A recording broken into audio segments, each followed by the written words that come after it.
Right या फिर left earphone वो कनेक्ट ही नहीं हो रहा था। मतलब एक ईयरफोन कनेक्ट हो रहा था, दूसरा कनेक्ट ही नहीं हो रहा था। ये बहुत ही ज़्यादा कनेक्टिविटी इशूज़ दे रहा है। मैंने 2-3 दिन तक ट्राई किया और ये अच्छे से काम नहीं कर रहा था। So these are your Oppo Enco buds.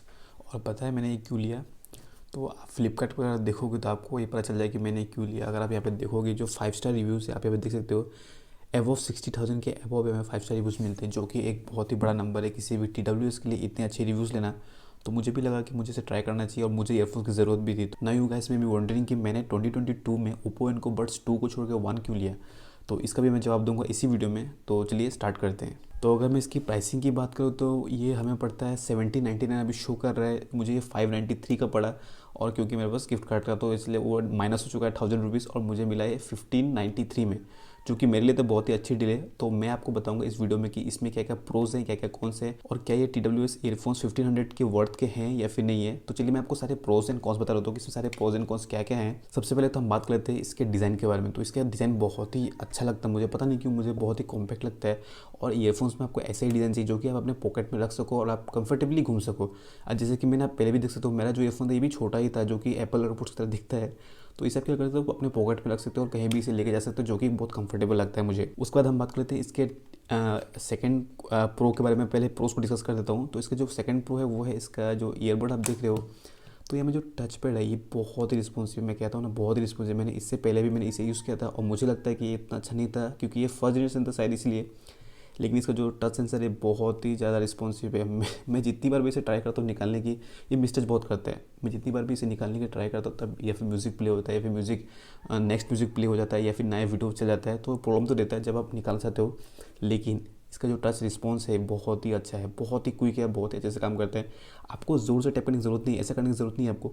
बस आपको हल्का सा टच देना है, जो कि मुझे लगता है कि बहुत ही अच्छी चीज़ है। क्योंकि इस ईयरफोन में आपको ज़ोर से दबाना पड़ता था, क्योंकि ये उसी मूवमेंट से कुछ करता था। लेकिन इसमें क्या होता है, इसमें कुछ टच सेंसर जैसा कुछ है, अगर आप इसे छूओगे तो ये काम करना स्टार्ट कर देते हैं। और एक अच्छी बात इसमें ये है कि इसमें आपको वॉल्यूम कंट्रोल मिलता है। जैसे कि अगर आप अपने राइट ईयरबड या लेफ्ट ईयरबड दोनों पे आप सेटिंग कर सकते हो, लेकिन जो डिफ़ॉल्ट सेटिंग है तो मैं वो बता देता हूँ। अगर आप लेफ्ट ईयरबड को अगर टैप एंड होल्ड करके रखोगे तो वॉल्यूम आपका लो हो जाएगा, यानी डाउन हो जाएगा। और अगर राइट ईयरफोन को अगर आप टैप एंड होल्ड करके रखोगे तो वॉल्यूम अप हो जाएगा। तो मुझे लगता है बहुत ही अच्छा सिस्टम है, क्योंकि आप बार बार अपने फ़ोन को निकाल नहीं सकते कि अपने फ़ोन के वॉल्यूम को चेंज करने के लिए। और ये मुझे बहुत ही अच्छा लगा, बहुत ही यूनिक लगा कि आपको बस टैप एंड होल्ड करना है, आपका वॉल्यूम अप डाउन होता रहेगा, जो कि बहुत ही अच्छा फीचर है मुझे लगता है इसी ईयरफोन में। क्योंकि मैंने जो ईयरफोन यूज़ किया था इसमें आपको नहीं मिलता ये फीचर।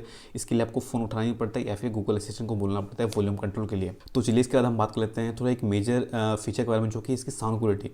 तो अगर मैं साउंड क्वालिटी की बात करूँ तो ये उन लोगों को बहुत ज़्यादा पसंद आएगा जो कि बेस पसंद करते हैं, यानी कि जिनको हिप हॉप म्यूज़िक पसंद है जिसमें बेस बहुत ज़्यादा होता है, या फिर आपको जो बेस फील करना है यार। अगर आपको बेस फील करना है तो आपके लिए बहुत ही अच्छा, क्योंकि इसमें बेस बहुत ही अच्छा है। अगर आप म्यूज़िक सुनते हो, म्यूज़िक एंजॉय करते हो, लेकिन इसमें जो इंस्ट्रूमेंट्स की सेपरेशन है वो आपको शायद समझ में उतने अच्छे से नहीं आएगी अगर आप बात करें बाकी ईयरफोन से। क्योंकि इसमें जब बेस हाई हो जाता है तो इसमें आपको इंस्ट्रूमेंट सेपरेशन आपको उतना ज़्यादा नहीं मिलता है। लेकिन अगर आपको बेस हेवी ईयरफोन चाहिए तो आप इसके लिए जा सकते हो। और साउंड क्वालिटी भी मुझे इसकी बहुत अच्छी लगती है, लेकिन ये डिपेंड करता है यूज़र के ऊपर कि आपको किस तरह के साउंड प्रोफाइल चाहिए। या अगर आपको बेस वाला ईयरफोन चाहिए तो आप इसके लिए जा सकते हो। अगर आपको थोड़ा बेस कम होने से भी चल जाए, लेकिन आपको इंस्ट्रूमेंट सेपरेशन चाहिए जो कि ज़्यादातर म्यूजिक लवर्स को चाहिए होता है, तो उसके लिए आप इस ईयरफोन के लिए देख सकते हो कि अगर आपको बेस चाहिए तो आप ईयरफोन को ले जा सकते हो। लेकिन अगर आपको इंस्ट्रूमेंट सेपरेशन चाहिए तो आप इसको शायद स्विच कर सकते हो कि आप किसी और ईयरफोन के लिए, जो कि आपके लिए अच्छा होगा। लेकिन बेस के लिए ये बहुत ही बेहतर है। तो चलिए इसके बाद हम बात कर लेते हैं एक इंपॉर्टेंट फीचर की, जो कि है इसकी माइक क्वालिटी। क्योंकि आपको पता ही होगा कि TWS ईयरफोन्स में माइक क्वालिटी को लेकर बहुत ज़्यादा इशू होते हैं, क्योंकि वो आपके माउथ से बहुत ज़्यादा दूर होती है, तो साउंड कैप्चर करने में थोड़ी प्रॉब्लम होती है। और जैसे कि आप देख सकते हो उसका जो डिज़ाइन है ये बहुत ही छोटा है, इसमें कोई स्टेम डिज़ाइन आपको नहीं मिलता है। जैसे कि अगर मैं यहाँ पे दिखाऊँ तो अगर आप यहाँ पे देखोगे इसके, तो यहाँ पे एक स्टेम डिज़ाइन है। यहाँ पे जो स्टेम डिज़ाइन है यह करता है कि आपके माउथ के पास रहता है, तो आप इसे जैसे कि मैं यहाँ पे अगर यूज़ करता हूँ तो ये मेरे माउथ के पास रहता है, तो ये साउंड को बहुत अच्छे से कैप्चर करता है। लेकिन अगर मैं इसी को यहाँ पे यूज़ करता हूँ तो आप देखो कि ये बहुत ज़्यादा दूर है मेरे मुंह से, जबकि ये कि बहुत ही सामने है। तो ये माइक ये इसका जो माइक है इसके नीचे एक माइक होता है, तो ये अच्छे से साउंड को कैप्चर करता है, लेकिन वहीं पे ये उतने अच्छे से कैप्चर नहीं करेगा, मुझे ऐसा लगा था। लेकिन शॉकिंग बात ये है कि इसकी जो माइक क्वालिटी है बहुत ही अच्छी है। मैंने जितने लोगों से बात की किसी को कोई प्रॉब्लम नहीं आया, किसी ने तो नोटिस भी नहीं किया कि मैं TWS ईयरफोन से बात कर रहा हूँ। सबको बहुत ही अच्छा लगा इसका साउंड क्वालिटी। तो अगर मैं कहूँ आपको अगर कॉलिंग के लिए चाहिए तो आप इस ईयरफोन के लिए जा सकते हो, ये बहुत ही अच्छा है ईयरफोन। कॉलिंग के मामले में। इसके बाद अगर हम बात करें कनेक्टिविटी के मामले में, तो कनेक्टिविटी में भी बहुत ही अच्छा है एंड्रॉयड में। iOS की बात मैं कौन से में करूँगा, तो मैं प्रो की बात कर लेता हूँ कि ये एंड्रॉयड में बहुत ही अच्छे से कनेक्ट हो जाता है। आपको कोई भी हैसल देखने को नहीं मिलता। आप केस को ओपन करोगे, आपके फ़ोन में पॉपअप आ जाएगा कि इसका नोटिफिकेशन आ जाएगा कि आपके सामने ओप्पो का एनको बर्ड से अब इसे कनेक्ट कर लो, तो ये कनेक्ट हो जाएगा। और सबसे अच्छी बात इसकी ये है कि आपको इसके लिए कोई ऐप इंस्टॉल नहीं करना पड़ेगा। ओप्पो, रियलमी और वन प्लस के डिवाइसेस में, जिसमें इसमें कलर ओवर चलते हैं, तो आपको कोई भी ऐप इंस्टॉल करने की ज़रूरत नहीं है। इसमें आपको पहले से ही फ़ोन में ऐप इंस्टॉल रहता है। तो आप चाहे सेटिंग में जाओगे, तो आप अगर जैसे ही क्लिक करोगे वहाँ पे, तो आपको सारे के सारे सेटिंग्स मिल जाएंगे। वहाँ पे जाके आप टच के जो कंट्रोल्स होते हैं उसे चेंज कर सकते हो कि अगर आप 2 बार क्लिक करोगे तो ये पॉज होगा या फिर नेक्स्ट म्यूजिक होगा। तो आप इन सब को जाके सेटिंग में जाके चेंज कर सकते हो। ब्लूटूथ सेटिंग में ही जाके चेंज कर सकते हो। आपको कोई भी ऐप डालने की ज़रूरत नहीं है एंड्रॉयड में। iOS की बात मैं कौन से में करता हूँ। इसके बाद जो बैटरी बैकअप का जो सवाल है वो मैं आपको लास्ट में बताऊंगा कि इसकी बैटरी बैकअप कैसी है और मुझे कैसा मिला, क्योंकि ओप्पो जो क्लेम करता है उसके बाद भी मुझे कैसा मिलता है मैं आपको एंड में बताऊंगा। मैं इसे प्रो या कॉन्स में कंसीडर नहीं करता, इसे मैं आपको एंड में बताऊंगा कि इसका जो बैटरी बैकअप है वो कैसा है। तो अभी तो मैंने सारे प्रोस के बारे में आपको बता दिया। अब इसकी बात करते हैं कॉन्स के बारे में। तो सबसे पहला कॉन जो आपको इसके बॉक्स को खोलते ही मिल जाएगा वो ये कि आपको इसमें कोई भी केबल नहीं मिलता, क्योंकि मैंने आज तक कोई ईयरफोन नहीं देखा जिसमें आपको केबल नहीं मिलता। लेकिन इस ओप्पो के TWS में आपको कोई भी टाइप सी का केबल नहीं मिलता। और हाँ, ये टाइप सी पोर्ट है इसमें, तो ये भी एक अच्छी बात हो जाती है कि आपको फास्ट चार्जिंग का सपोर्ट मिल जाता है, लेकिन उतना फास्ट ही नहीं होता है। लेकिन इसमें आपको टाइप सी का केबल मिल जाता है, जो कि एक बहुत ही अच्छा मुझे लगता है पोर्ट है, क्योंकि आपको कहीं भी मिल जाता है टाइप सी का पोर्ट। एंड डेफिनेटली मुझे लगता है कि आपके पास ज़रूर होगा टाइप सी का पोर्ट, तो आप उसे तो यूज़ कर ही सकते हो अपने घर पे। लेकिन ये बहुत ही अच्छा होता अगर वो लोग बॉक्स में भी इसे इंक्लूड कर देते, तो जो कि मोस्ट ऑफ द कंपनीज मुझे लगता है कि अपने बॉक्स में डालते हैं, लेकिन आपको ओपन कोबर्ड्स में कोई भी चार्जिंग केबल नहीं मिलता। तो चलिए इसके बाद हम बात करते हैं इसके कनेक्टिविटी के बारे में। और जैसा कि मैंने आपको कहा था कि ये एंड्रॉइड में बड़े अच्छे से काम करता है, वो प्रोज में आता है। एंड्रॉइड में जो कनेक्टिविटी है बहुत ही अच्छा होता है, लेकिन iOS में इसके साथ कुछ प्रॉब्लम है। इस सेटिंग कनेक्ट हो जाता है, कनेक्ट ये बहुत ही आसानी से हो जाता है। आप इसे आराम से यूज़ कर सकते हो, इसमें कोई दिक्कत नहीं होगी, आप सेटिंग करके यूज़ कर सकते हो। लेकिन जो उसको फीचर्स हो, जैसे कि आपको सेटिंग में कुछ अगर चेंज करना है, इसके टच कंट्रोल को चेंज करना है, या फिर कुछ भी अगर फीचर्स को देखना है, चेंज करना है, तो उसके लिए आपको एंड्रॉइड में इंटीग्रेटेड एक ऐप मिल जाता है जो कि है हे मेलोडी।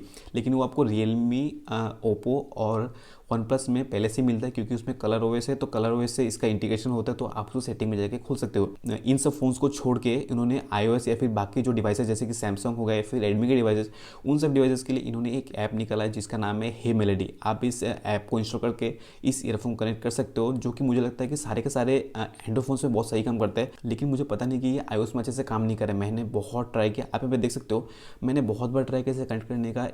ये कनेक्ट हो जाता है, आप इसे यूज़ भी कर सकते हो बड़ी आसानी से सेटिंग में जाके। लेकिन जो उसका कंट्रोल से, उसे कंट्रोल के लिए आपको ऐप तो खोलना ही होगा। लेकिन जब भी ऐप को खोलोगे तो ये दिखाया शो ही नहीं करेगा आपको ईयरफोन की कनेक्टेड है इसमें। और मैंने पहले से डिस्कनेक्ट कर लिया अपने ब्लूटूथ से, फिर मैंने इसे ट्राई किया कि ऐप से मैं कनेक्ट करूँ, लेकिन वो भी नहीं हो रहा था। मैंने जितनी बार ट्राई किया ऐप में देखने के लिए, तो ये ईयरफोन एक बार भी मुझे शो नहीं किया हे मेलोडी ऐप में, जो कि iOS वाला है। मुझे लगता है इसमें कोई इनका बग है जो कि इन्हें सॉल्व करना चाहिए iOS के ऐप में। और ये मुझे लगता है कि सबसे बड़ा कौन है, क्योंकि अगर आपके पास आईफोन है तो आप इसके टच को कंट्रोल को चेंज ही नहीं कर पाओगे। आप इसके राइट लेफ्ट जो टच होते हैं उसे चेंज ही नहीं कर पाओगे, जो कि एंड्रॉइड में आप बड़ी आसानी से कर सकते हो। हाँ, अगर आपके पास आईफोन है, अगर आपको कोई दिक्कत आ रही है कि इसके टच करने अच्छे से काम नहीं करे, तो आप किसी और एंड्रॉइड फ़ोन से कनेक्ट करके या फिर अपने दोस्त के फ़ोन से कनेक्ट करके उसकी सेटिंग अगर आप चेंज कर लोगे तो भी ये आपके आईफोन में चेंज हो जाएगा। लेकिन मुझे लगता है कि इन्हें अपने ऐप को रिजॉल्व करना चाहिए, क्योंकि ये बहुत ही ज़्यादा कनेक्टिविटी इशूज़ दे रहा है। मैंने 2-3 दिन तक ट्राई किया और ये अच्छे से काम नहीं कर रहा था। इसके साथ एक और इशू है इस ईयरफोन के साथ, जो कि मैंने एक्सीडेंटली रिकॉर्ड कर लिया। मैं जब इसे यूज़ कर रहा था, नॉर्मली मैं यूज़ कर रहा था, तो मुझे ये प्रॉब्लम दिख गया, तो मैंने इसे रिकॉर्ड कर लिया। तो इसमें क्या हो रहा था कि इसका जो पहला ईयरफोन है, एक राइट या फिर लेफ्ट ईयरफोन, वो कनेक्ट ही नहीं हो रहा था। मतलब एक ईयरफोन कनेक्ट हो रहा था, दूसरा कनेक्ट ही नहीं हो रहा था। पता नहीं क्यों ये कनेक्ट नहीं हो रहा था। मैंने बहुत बार ट्राई किया इसे कनेक्ट करने का, लेकिन ये कनेक्ट हो ही नहीं रहा था। और ये इशू मुझे रियलमी के साथ भी एक बार मिली थी। तो मैंने क्या किया कि मैंने इसे एक सॉल्यूशन मैंने ढूंढा था कि इसमें जब चार्ज करके मैं इसे करता था, कुछ भी इसमें प्रॉब्लम है, मैं इसे चार्जिंग पे कनेक्ट करता था और वो रिजॉल्व हो जाता था जब चार्ज करके कनेक्ट था। तो मैंने सेम तरीका यहाँ पे भी अपनाया। मैंने इसे चार्जिंग पे लगाया और फिर मैं देखता हूँ कि दोनों के दोनों ईयरफोन्स कनेक्ट हो गए थे। लेकिन मैं जब यूज़ करा तो बहुत देर तक ये एक ही ईयरफोन शो कर रहा था, दूसरा ईयरफोन शो ही नहीं कर रहा था। फिर मैंने इसे चार्जिंग पे लगाया तो ये दोनों ईयरफोन को शो करने लगा। और ये सिर्फ मुझे प्रॉब्लम एक बार देखने को मिली, मुझे बार बार देखने को नहीं मिला। तो मुझे लगता है कि ये कोई एक्सीडेंटल सा कोई इशू है जो कि एक बार में रिजॉल्व हो गया। और ये कोई मुझे परमानेंट प्रॉब्लम तो लगता नहीं है, क्योंकि मैंने एक बार चार्जिंग लगाया उसके बाद से मुझे ये इशू देखने को नहीं मिला। उसके बाद बात कर लेते हैं इसके कॉलिंग वाले इशू के बारे में। कॉलिंग इसकी बहुत अच्छी है, जैसा मैंने कहा था इसकी माइक क्वालिटी बहुत अच्छी है। लेकिन मैंने 2-3 बार नोटिस किया, जब मैं दोनों ईयरफोन्स को लगा के कॉल पे बात कर रहा हूँ, तो इस ईयरफोन में पहले साउंड आ जाता है, इसमें बाद में आता है, यानी कि आपको राइट और लेफ्ट दोनों ईयरफोन्स के बीच में एक डिले देखने को मिलता है, जिससे कि आपको एक इको जैसा फील होता है। और ये मैंने 2-3 बार नोटिस किया कि मुझे ये राइट और लेफ्ट ईयरफोन्स में मुझे डिले देखने को मिला है।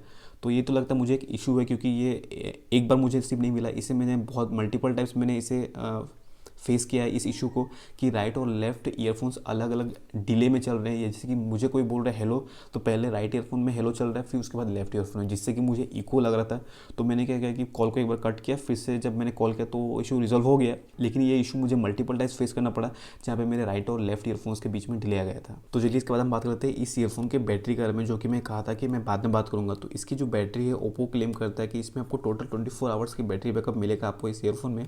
और पर ईयरबड अगर चार्ज करके निकाल दो केस से, तो आपको 6 आवर्स का बैकअप देना चाहिए। तो अगर आप अगर आपने ईयरबड को निकाल कर अपने कान में लगा ले, तो वो आपको 6 आवर्स तक का बैकअप देना चाहिए। और इस केस के साथ आप इसे 4 बार चार्ज कर सकते हो, तो यानी कि आपको 24 आवर्स का बैकअप मिलना चाहिए। लेकिन ये जो डाटा होता है वो होता है 50% वॉल्यूम पे अगर आप यूज़ करें अपने ईयरफोन्स को, तभी आपको ये डाटा एक्यूरेट मिलेगा।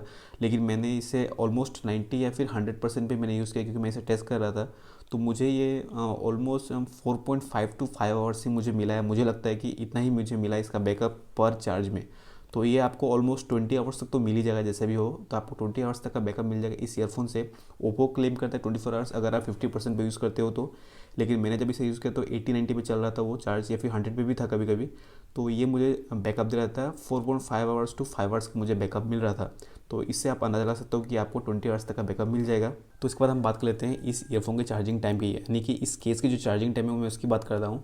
तो इसको चार्ज करने के लिए आपको ऑलमोस्ट 1 आवर या फिर 1 आवर 50 मिनट्स तक लग जाएंगे आपको इसे फुल चार्ज करने में। तो चलिए अब इसके बाद हम बात कर लेते हैं इसके एक्स्ट्रा फीचर्स के बारे में। तो इसमें एक्स्ट्रा फीचर्स अगर मैं बात करूँ तो इसमें होता है गेमिंग मोड। अगर आप गेम खेलते हो, तो मैं तो पहले कहूँगा कि अगर आप गेम खेलते हो तो गेमिंग के लिए तो आप इस ईयरफोन को ना ही लो। इस ईयरफोन को क्या आप किसी भी ट्रूली वायरलेस ईयरफोन को ना लें किसी भी गेमिंग के लिए, या फिर कोई भी आप गेमिंग करना चाहते हो तो आप ट्रूली वायरलेस ईयरफोन लेके तो सोच ही नहीं सकते कि आप गेमिंग करोगे, क्योंकि इसमें आपको जितना भी वो डिले मिलेगा। लेकिन ओप्पो क्लेम करता है कि इसमें आपको 80 मिली सेकेंड्स का डिले देने को मिलता है, जो कि आप जिससे कि आप गेमिंग कर सकते हो, कैजुअल गेमिंग। लेकिन आप चाहते हो कि अच्छे से गेमिंग करना चाहते हो, तो मैं कहूँगा कि आप किसी भी TWS के लिए ना जाए, आप उसके लिए सिर्फ वायर्ड ईयरफोन्स ही यूज़ करें। तो इसमें आपको वाटर रेजिस्टेंस भी मिलता है, जो कि होता है IP54 होता है। तो इसमें मतलब आपको स्वेट रेजिस्टेंट या फिर जो डस्ट रेजिस्टेंट हल्का फुल्का वो आपको मिल जाएगा। लेकिन अगर आप इसे पानी में इमर्स कर दोगे पूरी तरह से, या फिर पानी में पूरी तरह से डुबा दोगे, तब तो ईयरफोन बुरी तरह से ख़राब हो जाएगा, क्योंकि ये सिर्फ रेजिस्टेंट है, यानी कि आपको छींटे पड़ गए पानी की तो ये ईयरफोन को कुछ नहीं होगा।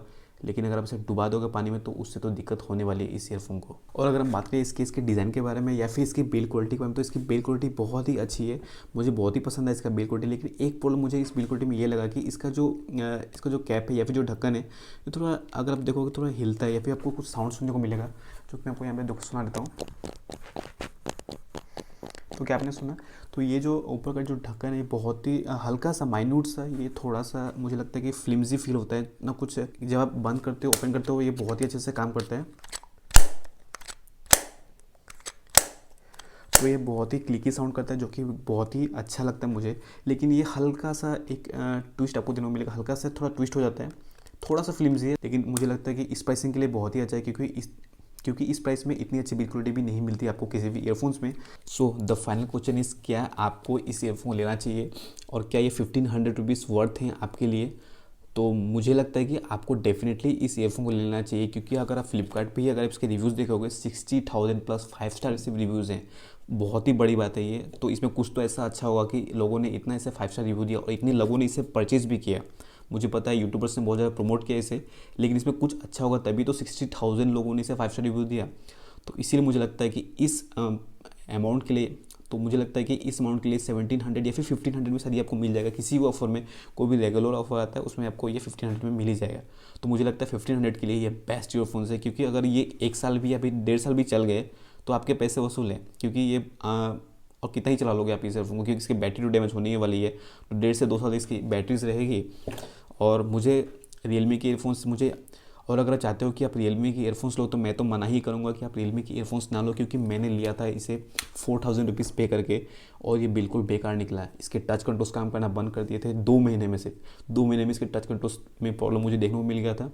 और ये 8 महीने हुआ या फिर 9 महीने में मुझे इसके जो बैटरी यूज थे मुझे वो मिलने लगे। इसका राइट ईयरफोन काम करने लगता है, लेफ्ट ईयरफोन काम ही नहीं करता।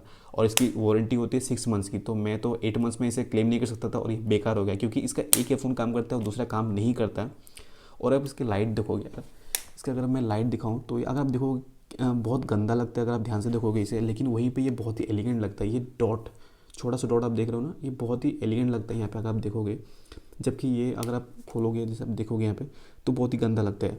तो अगर आप सोच रहे हो कि आप रियलमी के ईयरफोन्स लो, तो मैं तो कंसिडर करूँगा कि आप ना ही लो रियलमी के ईयरफोन्स, क्योंकि इसमें बहुत ज़्यादा इशूज़ देखने को मिले हैं। सिर्फ मुझे नहीं, बहुत लोगों को इसमें इशूज़ देखने को मिले, क्योंकि मैंने इसके ऊपर वीडियो बनाई थी और लोगों के बहुत ज़्यादा कंप्लेंट्स आए थे।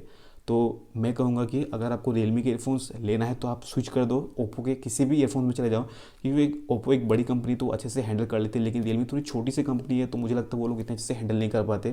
क्योंकि मेरे 4000 रुपीज़ के ईयरफोन मेरे लिए 8 मंथ्स भी नहीं गए, तो इसलिए मैंने ज़रा खर्च नहीं किया अपने नेक्स्ट ईयरफोन पे। तो इसलिए मैंने इसे 500 रुपीज़ जो कि है 1500 रुपीज़ में मैंने इसे खर्च कर लिया, जो कि मैंने 1500 रुपीज़ में इसे ले लिया, and I am really happy with it. मुझे लगता है कि ईयरफोन्स मेरे लिए बेस्ट परचेज थे अभी तक के, अगर मैं बात करूँ ईयरफोन्स की। तो आप भी इस ईयरफोन को ले सकते हो, मैं डिस्क्रिप्शन में लिंक दे दूंगा, आप हमें जाके इसे परचेस कर सकते हो। और वो एक एफिलिएट लिंक है, तो अगर आपको परचेस करना है तो आप इसी लिंक से परचेस कर लीजिएगा, जो कि थोड़ा सा हेल्प कर देता है। तो आप इस डिस्क्रिप्शन में दिए हुए लिंक से जाके इस ईयरफोन को बाय कर सकते हो। So that's all for today guys, I hope कि आपको ये वीडियो अच्छा लगा होगा, जहाँ पे मैंने आपको ओप्पो एनको बड्स के सारे प्रोज एंड कॉन्स बताए, और ये भी बताया कि ये आपके लिए वर्थ है या फिर नहीं है। आई होप कि आपको ये वीडियो अच्छा लगा होगा, और अगर ये वीडियो आपको अच्छा लगा तो प्लीज़ वीडियो को लाइक कर देना और चैनल को भी सब्सक्राइब कर देना। सब्सक्राइब करना थोड़ा इंपॉर्टेंट है, क्योंकि इसी से चैनल को रीच मिलता है। एंड मिलते हैं नेक्स्ट वीडियो में। Thank you for watching.